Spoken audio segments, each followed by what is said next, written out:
Welcome to the Metaphorosis magazine podcast, your home for beautifully made speculative fiction. The magazine is edited by B. Morris Allen, and I'm your host, Matt Gomez.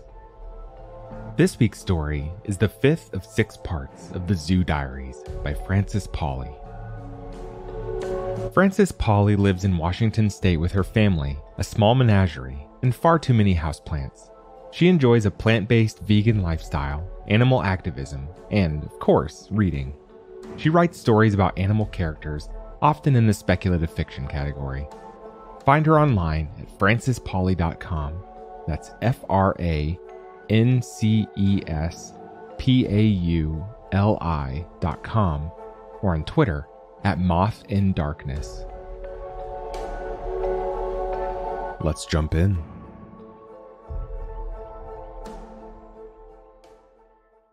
Previously. At the Rainriver Zoological Gardens, one escape became the catalyst for a series of unfortunate incidents. The tortoise, Oliver, roamed the zoo as a fugitive, searching for his missing cage mate, Miranda. His adventure has taken him to the aviary, where he was recaptured only to dig free again, this time with the help of the duplicitous crow, who led him to the marshland and helped him slip under the net. While the zoo's photography contest set the crowds wild, their poor behavior heaped extra stress upon the already troubled animals. The spike in attendance boded well for the bottom line, but the zoo was forced to hire armed security to keep the mobs in line. While the other animals dealt with the increased interaction, Oliver searched the marshland for his lost love, unaware that the crows were watching and that his reunion was not likely to go as planned. Contest. When the contest results are tallied, zoo management calls an emergency meeting. The victor is problematic, but it has won by a landslide. Lion Eats cell phone has blown away all competition, but the repercussions have caused nothing but difficulties. Security reports a need for more boots on the ground. Janitorial gives a presentation in which they display 25 glossy photos of trash and detritus littering every corner of the zoo, including a shot of the interior lion paddock with each foreign item circled in red ink. The lead veterinarian speaks for 10 minutes on the dangers of ingested plastic on a lion's digestive tract. During his speech, the head of marketing is caught nodding off. Someone's nephew suggests altering the results online. The deception is given serious consideration, but marketing believes it would cause a PR nightmare. In the end, it is decided. Lion Eats cell phone will be disqualified for violation of zoo regulations. The video owner will receive half the cash award, but no mention other than a reiteration of zoo policy in a public post on the safety of zoo animals and property. The official winner is now Avian Courtship. A distant second place is another Charlie video, Lion Licks Little Boy. Everyone is satisfied except the owner of Lion Eats cell phone, who takes the cash but continues to insist it was an accidental drop. The internet discusses the event with some heat, a great deal of insults and over-explaining, and complaints on all sides. Eventually, the contest is forgotten. The zoo webpage visitor count returns to its pre-popularity state, and someone's nephew finds a summer job working at the local burger joint. Zoo attendance is still up, and the website never mentions the second tortoise escape. The keeper team reports evidence of stress on their animals. Increased traffic, they believe, is beginning to affect the behavior of their charges. They're listened to briefly, and then assured that the contest's end will reduce attendance. It is only temporary. Things will settle down soon, and in the meantime, the money might be used to improve conditions, or to expand the gift shop. The employee appreciation potluck is pitched as a reward for the staff's perseverance. Sign-up sheets fill quickly with offers to bring pie, potato salad, and lots of hot dogs. Hyena pen. Alice falls asleep in the cat house, curled into a blanket that no longer smells odd. She has been twitching all day today, growing warm and uncomfortable, and very lonely. She awakens back in her own cage. The floor is smooth and littered with straw. The stair-step rock stands guard from the corner.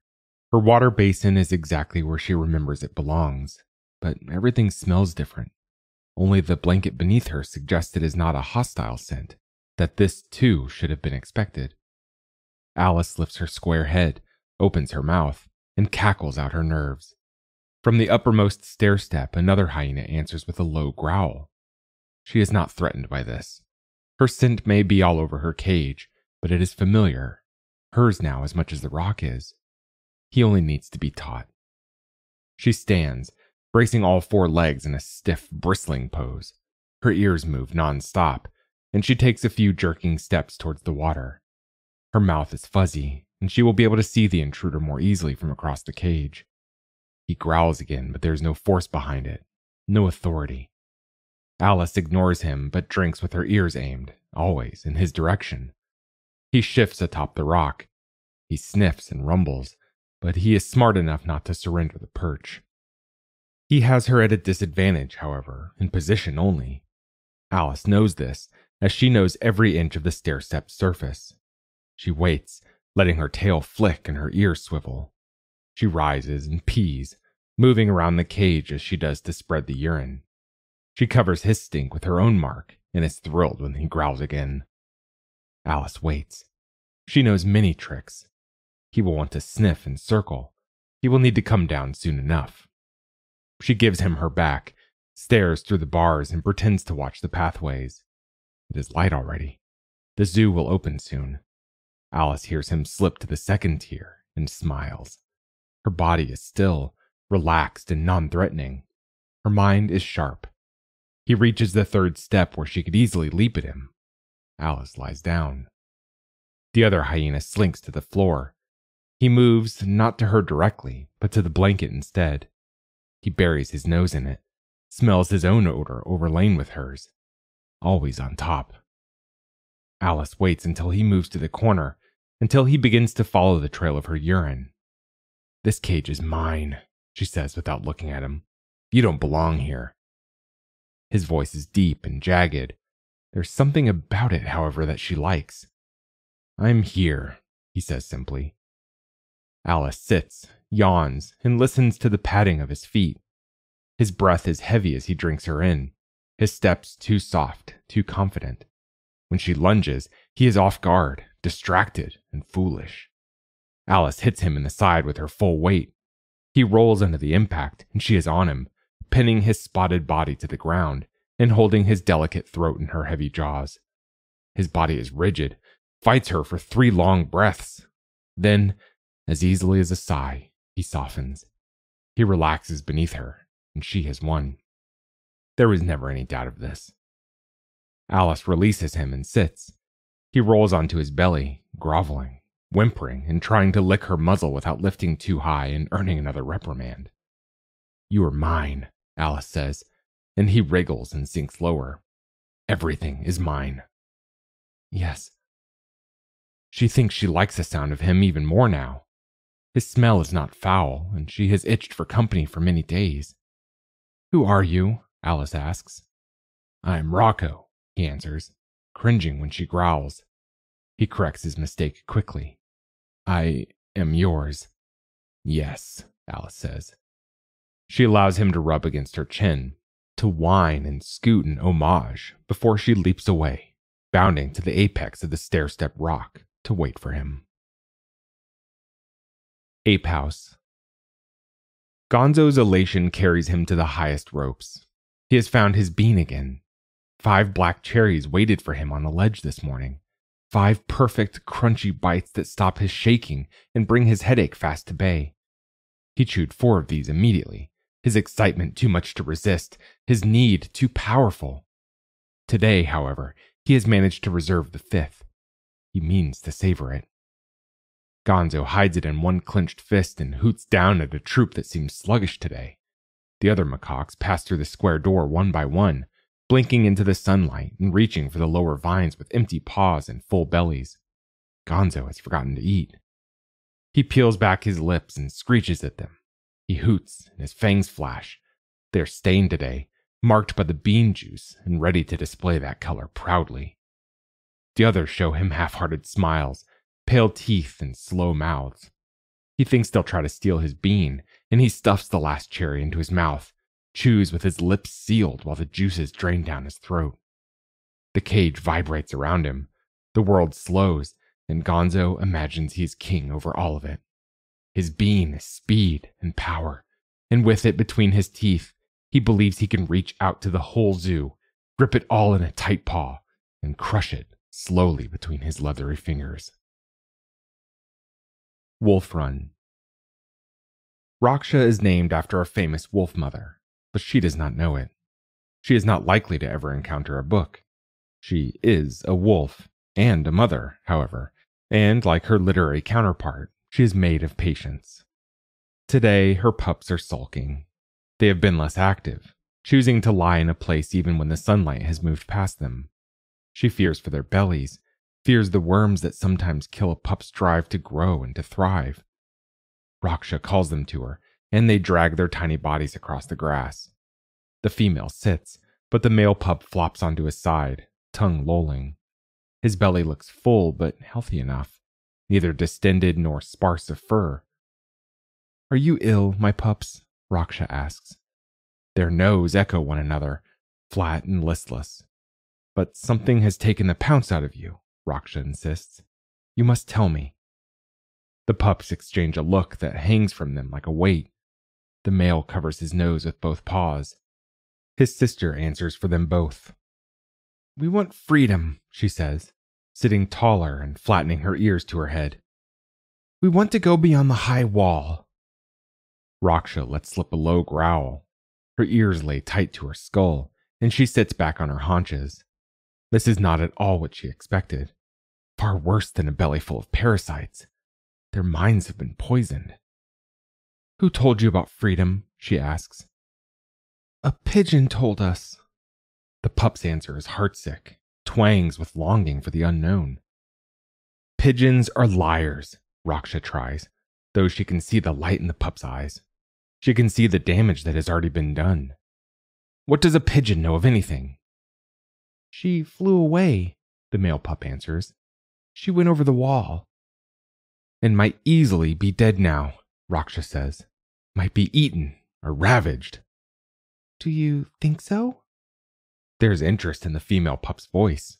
There is more energy than Raksha has seen from her in days. "I do." She latches onto the opening.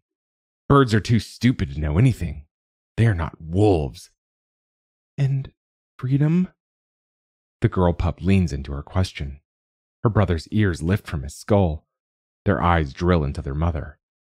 They are practically begging for the lie. "What do you like best about being a wolf?" Raksha asks. "Sitting on the tallest rock." The girl pup barks it, sure of herself. Her brother mumbles, "Eating the fat bugs that live under our log." "Then do that," Raksha proclaims. "Do that as often as you possibly can." "What do bugs and rocks have to do with—" Raksha cuts off the pup's argument with a growl. "It makes you happy," she says. "Do the thing that makes you happy. That is freedom, my cubs." "Are you sure?" The male pup whines, but his tail thumps against the grass. "I am quite sure," Raksha says. "You must do what makes you happy." She watches them carefully, and even though she is one, they seem much older when they answer. "Yes, mother." Grizzly caged. Hector's box is rolled on 8 metal casters down the long hallway. She who takes notes is there, along with his other doctors. When he poses and presses his paw for them, they offer a skewer of grapes through the bars. She who takes notes does not clap, but her smile soothes him. The end of his box is positioned against a dark wall with much jostling and mutters from the doctor's servants. There are more bars along that surface, but they slide aside. Someone grumbles in the dim light while Hector chews his treats. Metal screeches. A square of light appears, drawing his gaze down. When he can look without blinking, he is surprised to see the interior of his own den. The box has been wedged against it, and with a click and the effort of many human paws, the end slides upward. Hector is free to go home. He stuffs the grapes between his black lips and looks at she who takes notes. The den smells of him. Beyond it, he can see a sliver of his fallen log. He has been content in the box with the grapes and the doctors, but his artist is out there. She is probably worried about him. Hector groans despite the fact that he is pain-free.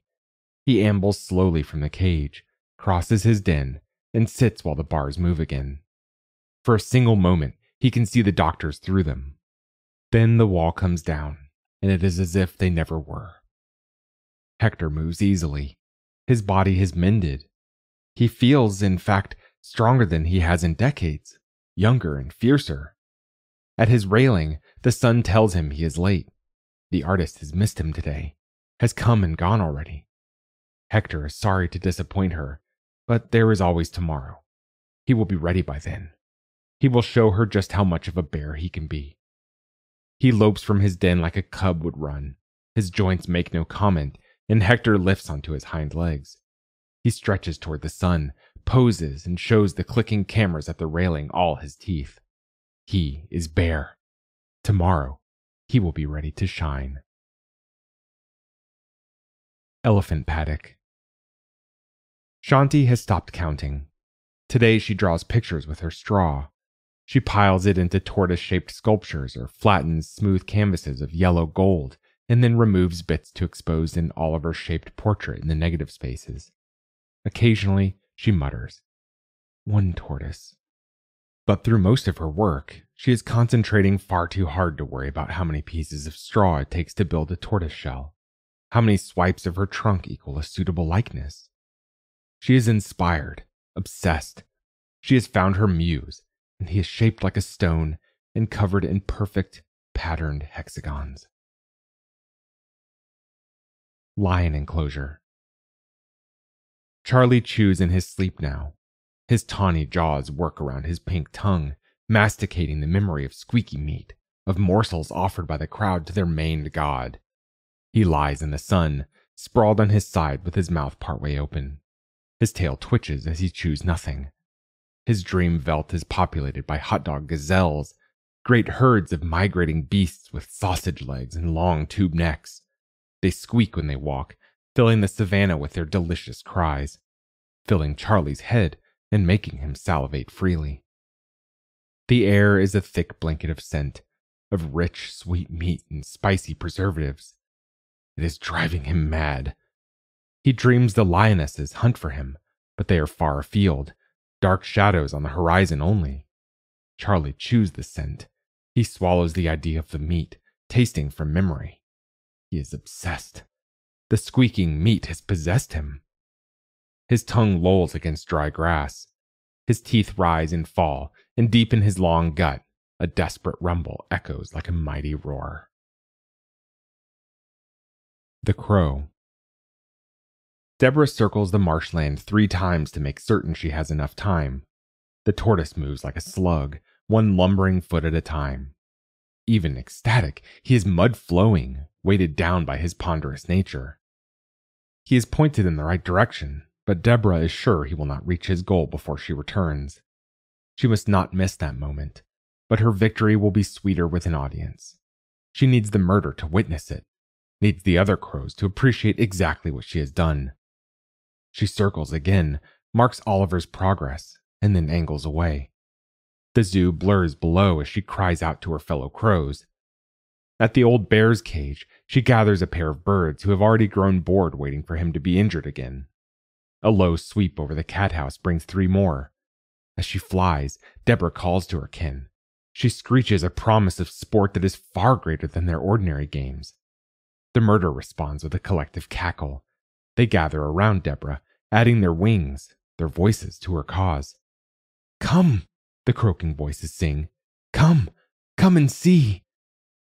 By the time the murder returns to the marshland, it is as if a black cloud descends upon the nets. Tortoise abroad. Oliver calls Miranda's name as he trundles through the marshland.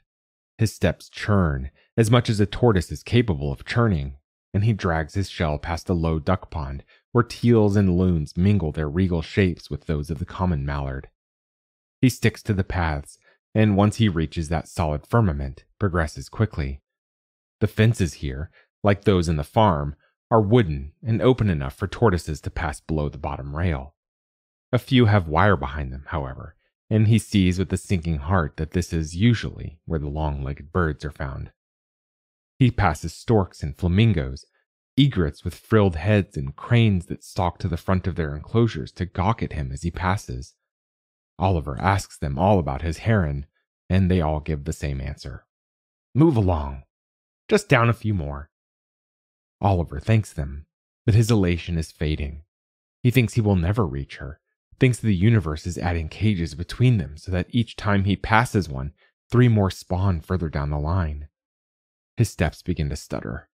He pulls his head halfway into his shell and stamps onward. At each fence he cries Miranda's name, and he almost fails to notice when the birds beyond the fence begin to look like her. Oliver steps and pivots. There's a wooden fence, but he ignores it. His legs carry him easily underneath, across the strips of mowed grass to the short wire wall inside. It is not unlike the one around his own home. Beyond it, 5 long-legged, tan-bodied, curl-necked herons stand. They cluster in the rear of their pen, where the grass grows long, and a high arc of reeds marks some pond or other waterway. Miranda? The first time it comes out as a whisper. Oliver stretches his neck, tries to see his love in the huddle of so familiar birds. Miranda? She looks his way. He sees her graceful neck stretch and twist. He holds his breath as she detaches herself from the flock. His eyes tear. Miranda moves toward him with all the elegance he remembers. She glides on her stilt legs, and her downy neck is an S, holding her wedge-shaped head aloft. Oliver?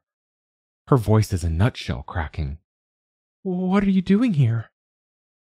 He doesn't notice it at first, the way she turns to look over her shoulder, the way she lowers, bending and flexing her legs so that she is a screen between the flock and his domed body. Until she unfurls one wing to hide him, Oliver misses the cool note in her words, the sharp glint in the eye aimed in his direction. I came to find you, he says. You escaped? Only in that he hears a speck of interest. I did, he agrees with too much vehemence. Miranda takes a step away. You'll be punished. I didn't know where you were, he blurts, sensing her drawing away, understanding only on the surface what has to come next. You were just gone. They moved me here. Miranda's tone veers again, sounding at last as he remembers it. Bright and haughtily, she informs him, They were building us a new enclosure, you see, a space with room for all of these new herons. New herons, Oliver parrots. Oh yes, fresh in, all of them. The 2 females are from another zoo, as is Manuel. But my mate, Evan, was caught in the wild. Evan. Oliver's neck lowers, slips back inside his shell. Your mate? Yes. Miranda nods. Her wing lifts just enough to offer Oliver a view of the other birds without making his presence too obvious. Evan used to belong to a huge colony. He's been places. His stories are amazing. You don't want to come back, Oliver half muses. You want to stay here? Of course. Miranda pulls herself higher, dropping the wing as she does to keep Oliver veiled, hidden from her new friends and her mate. Faintly, he hears the crows laughing. Far off, somewhere overhead. You shouldn't stay here, though, Miranda continues. You're not a bird, Oliver. You don't belong here any more than I belong in a turtle pen. Tortoise, he says it automatically, robotically. Whatever. Miranda ripples, a full body dismissal of his presence, his adoration, and his existence. She fluffs her feathers once, shakes them flat again, and whispers, Goodbye, Oliver, before strutting away. Her long legs stab each step into the marshy grass like an arrow, striking deep into the turtle's heart. Rainriver Zoological Gardens. Memo to all employees. This is a reminder to all zoo staff not to provide any food to the animals that is not a part of their regularly scheduled diet. Each and every Rainriver animal's diet is overseen by a team of veterinarians and keepers, and adding anything to that regimen can be detrimental to the animal's health and well-being. There are to be no exceptions to this rule. we will consider providing outside treats to the animals the first time firing a fence, as per employee contracts. We cannot allow the enthusiasm and excitement for our thriving zoo to result in lax care or dangerous behavior. This will be your only warning. Reminder, the potluck will be held tomorrow evening. Due to a change in employment, we could use one more person to bring a salad. Zoo management. Ape House. There are no beans on the ledge today. Gonzo stares at the empty shelf outside his bars as if he can will them into being. While the troop dines, he continues to check every second breath or so, but no cherries magically appear for him. His need pulls back his lips. He snarls at the melon in his paws. He who sweeps has not come. Instead, a new one drags her broom across the aisle. Her head is down, focused on the work, and oblivious to a monkey's expectations. They who bring food do not even carry the paper cups today. He smells nothing but fruit and macaque feces, and that lack enrages him. His paws quake until he wraps them around the bars, dragging at the metal as if he might tear it free of its rigidity. Gonzo screeches. He hops and bares his fangs while they who bring food watch, shaking their heads and discussing him with barking voices. Gonzo flings shit at them. He loosens his grip on the cage and finds a fresh, filthy pile to grab and toss, to splatter and spray. They who bring food step out of range, continue their discussion while Gonzo's mind implodes. He must have the cherries. He must taste the bean. He must chew it again, or he is certain he will die. Pigeon Paradise. Peg has grown as fat as a plump round chicken. She has spent days stuffing herself on birdseed, on little chunks of fruit and flat striped sunflower seeds.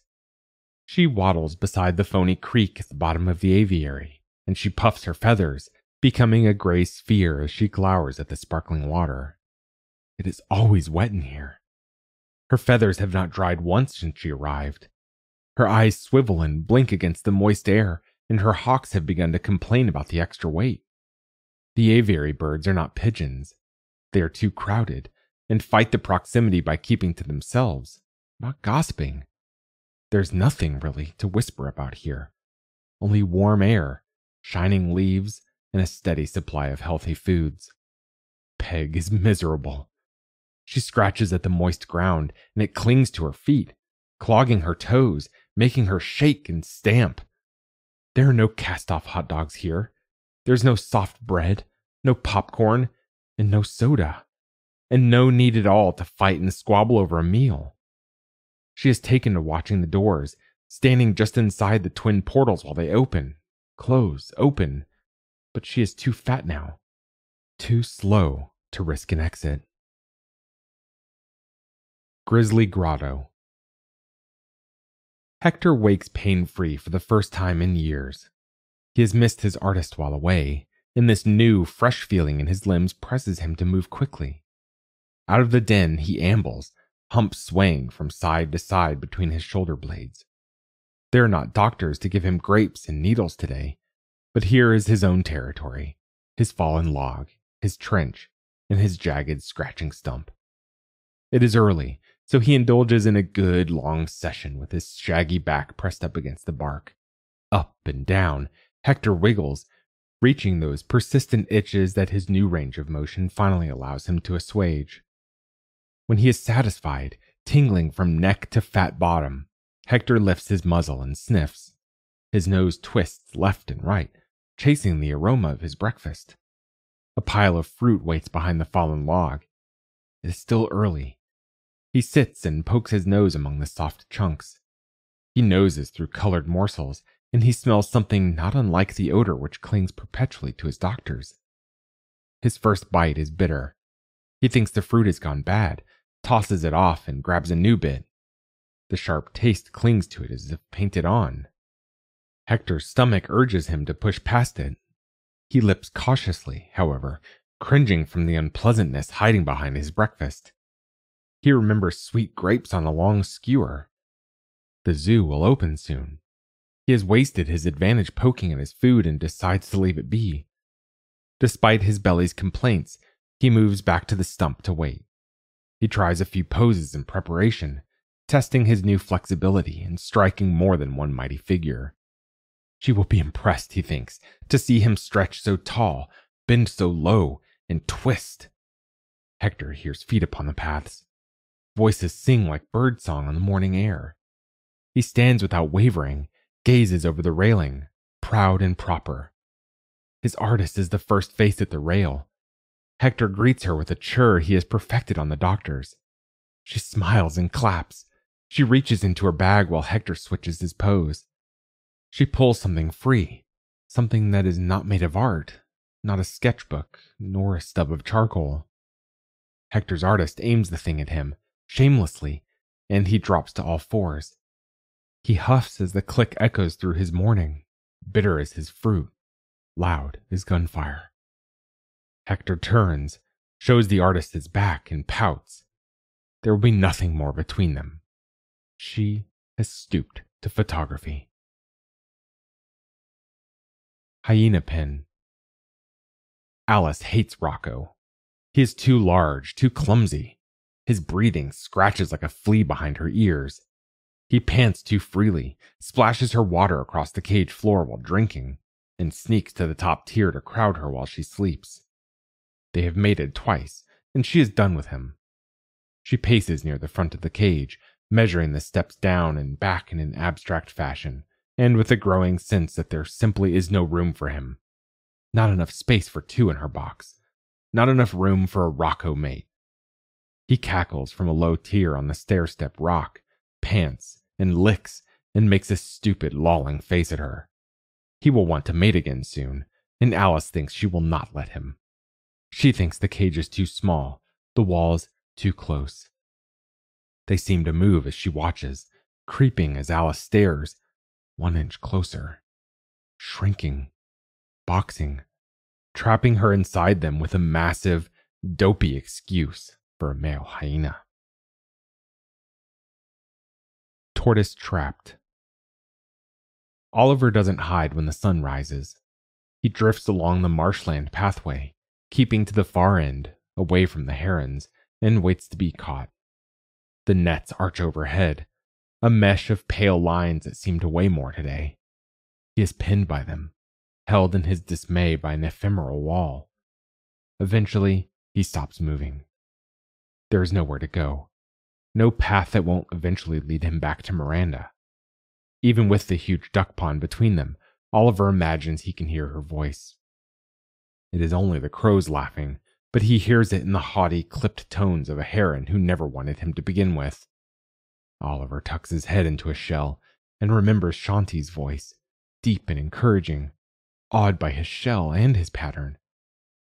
He has no reason to think of the elephant now, but the memory soothes him anyway, at least until the crows begin to shout and taunt him again. Oliver hates them, hates all birds today, but it is an abstract, forceless feeling. His rage has no power. Even Deborah is a wisp of irritation only. The crow didn't trick him, after all. Oliver did this to himself. He knows it, knows he was blind on purpose, willfully deaf to Miranda's indifference. He was obsessed, irrational, unwanted from the start. It is that which burns brightest now, not the sting of heartbreak or the raw chafing of rejection. It is shame. His sense of self has been shattered by the blow to his ego. Oliver feels it seeping in through the gaps in his shell. He was wrong. He was deeply, embarrassingly wrong in how his crimes are exposed. He is a cracked egg, leaking his flaws into the path for all to see. And, overhead, the crows have every right to mock him. The Crow. The tortoise takes his heartbreak far too well. Deborah watches, laughs when the snooty bird rejects him, but her joke is flat. She has to explain the story to the murderer 3 times before they get it and join in. They follow Oliver for only a short while, taunting and earning no response for their moping victim. It is enough of a game to please the murderer, but they are not as impressed with Deborah as she desires. Even devastated, Oliver is ponderous and unexciting. Deborah leaves the marshland to the murder and circles the family farm. A cow is moaning over some mild stomach distress, but it is not worth landing to mock her. She flies to the hyenas, but ever since the male was stuffed into the cage, the female has turned aggressive, more dangerous than usual. Deborah will wait until he is removed to find sport there. She gives up and spends the day in the top of a tall tree, sleeping off her long nights setting up Oliver's misery. Maybe he will try again with a heron, but Deborah thinks she has gone too far this time. He is too broken to wring any more distress from his situation. A restless feeling has gripped her, a sense of dread building. Normally, this would please her, but something is not right. Something deep inside her knows fear, as if her sport has left her hollow. She tucks her beak beneath one wing and lets the zoo fade. In her dreams, a dark paw reaches for her. She is caught, captured, stuck in a cage, and only madness circles the skies above her. She wakes to the sound of human voices. Night has fallen, and yet the people have not left. It is not quiet. It is not even truly dark. Lights bounce and flicker around the snack bar, and Deborah chases them. She sweeps down from the tree and crosses the shadows in between to investigate.